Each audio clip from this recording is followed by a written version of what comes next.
In the mid-1920s, Soviet ruler Joseph Stalin planned to reconstitute the Red Army with Planet of the Apes-style troops by combining human and apes. I want a new indestructible human being, oblivious to pain, resistant, and unconcerned about the quality of food they eat. Stalin is believed to have instructed to Ivanov. In an attempt to tar and feather the idea of evolution, the anti-Darwin industry among conservative Christians has created thousands of pages of falsehoods. Many of these erroneous assertions have already been addressed by me. However, one claim that is particularly absurd is that Soviet dictator Joseph Stalin was a devout Darwinist who supported a program to create Ape-men superwarriors as part of his quest for world dominance. In 2006, Creation Ministries, publisher of the Journal of Creation and proponent of a literal interpretation of the Bible for a young Earth, stated, "The claim's only credible source is a 2002 publication published in the scholarly journal Science in Context by Russian historian of science Kirill Rasyanov. Rasyanov's research follows Russian scientist Ilya Ivanov's failed attempt to crossbreed humans and anthropoid apes. His research raises fundamental concerns about the ethical ramifications of failing to enforce proper standards.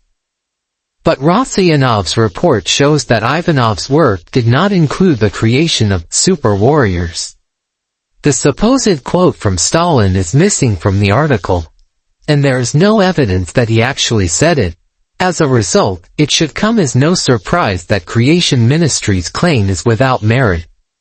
However, why the Soviets would fund such a human-chimp hybridization program in the first place, and what lessons may be gained from this heinous story of ethical misdeed, is an important and fascinating topic in and of itself. Ivanov is a well-known scientist whose determination to see if something could be done blinded him to the question of whether it should be done.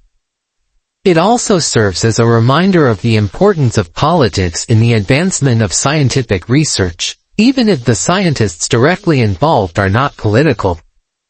Despite conservative Christian allegations, Ilya Ivanov's interest in hybridization began long before the 1917 Russian Revolution and had little to do with Marxist doctrine. Following his graduation with the equivalent of a PhD in physiology in 1896, Ivanov worked as a bacteriologist at the Institut Pasteur in Paris before joining Ivan Pavlov, the world's most recognized physiologist. Ivanov successfully extracted animal sex glands in order to establish artificial insemination procedures in purebred horses, using the same surgical techniques that earned Pavlov a Nobel Prize. Ivanov became the main international expert in the science of artificial insemination after his research was broadened to include agricultural animals in general. In 1910, Ivanov presented his proposal of utilizing artificial insemination to see if a human-ape hybrid might be created at an Austrian zoology conference. He did not appear to have any plans to do such a study at the moment. Ivanov was performing sperm disinfection research at the Institut Pasteur 7 years after the revolution, in 1924. When he was offered the institute's backing for his hybridization scheme, Ivanov got $10,000 from the Soviet Financial Commission after numerous failed attempts to secure money.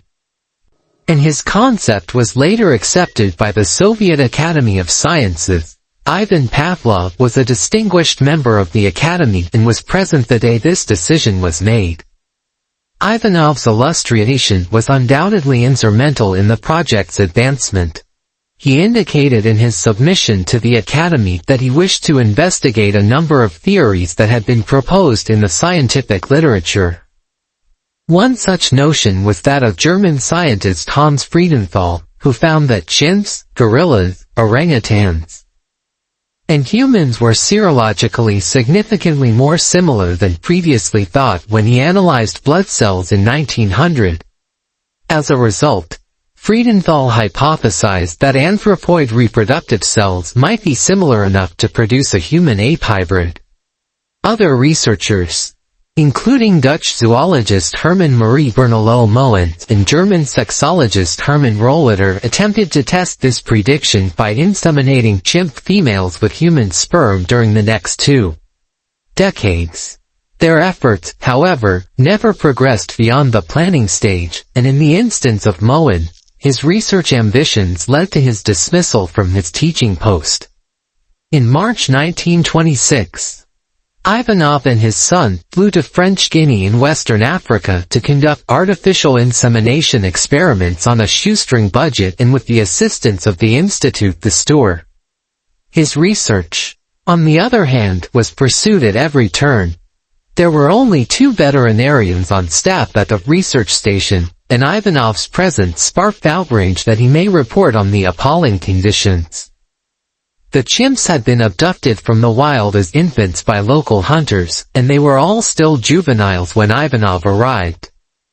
He was only able to inseminate 3 women before being compelled to terminate the project due to its ineffectiveness. Desperate to make the most of his limited resources, Ivanov took the heinous step of inseminating African women with chimp sperm without their consent. When the general governor of French Guinea, Paul Poiret, rejected the plan, he made a presentation to doctors at a local hospital about his experiment.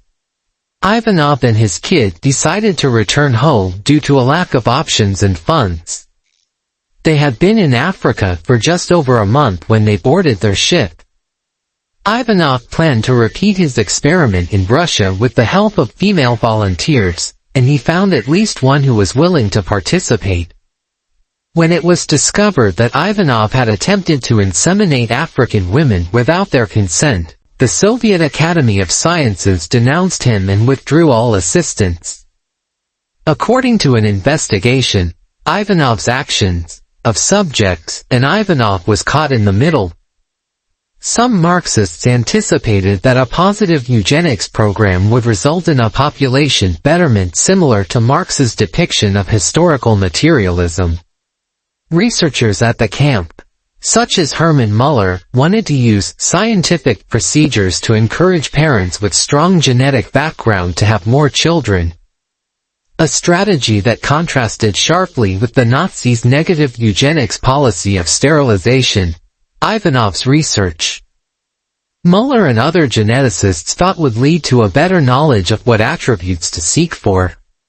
Other scientists, on the other hand, criticized genetic research as bourgeois or imperialist, and argued that acquired characteristics should be passed down the generations, what is commonly known as Lamarckism.